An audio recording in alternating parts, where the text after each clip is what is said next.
বলুন তো বাচ্চা কোন জায়গাটায় খেপি? আমার নাম আছে আদর করে তারা সুন্দরী রানী।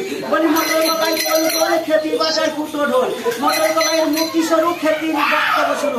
বলি হ্যান্ডকার সাথে ঘুরতে গেলাম পাতে ছিলে পড়ে গেলাম, এমনি ভাষণী তুলি নাই তুই ভাইয়ের ভাত খাবো না, কালকি ছাড়া যাবো না তক্তা ছাড়া শোবো না। বলি হাঁগো বাচ্চা হরি গাছে জল দিয়ে কি হবে?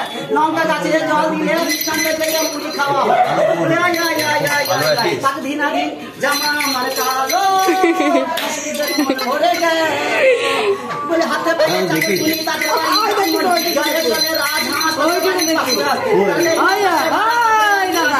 বলি চলে চলে রাজহাঁস তাদের বাড়ি বাঁকুড়া, মাছ বলি জল চাইলে দেই গুড় আমার বাড়ি বিশ্বইপুর, ভাত খেয়ে মারি ঘুম আমার জেলা বীরভূম। বলি তোমাদের পায়ে জুতো মুখে পান তোমাদের বাড়ি বর্ধমান, যারা বাজায় ঢোল চলে যাবে Asansol. I I I I I তার দিনাদিন বলি দই খেয়েছো ভালো তুমি খেয়েছো ভালো, ঝুমা মাসি তাড়াতাড়ি 20 টাকা দিও, আমার টাকা দেবো বেগুনে ঝাল দিয়ে।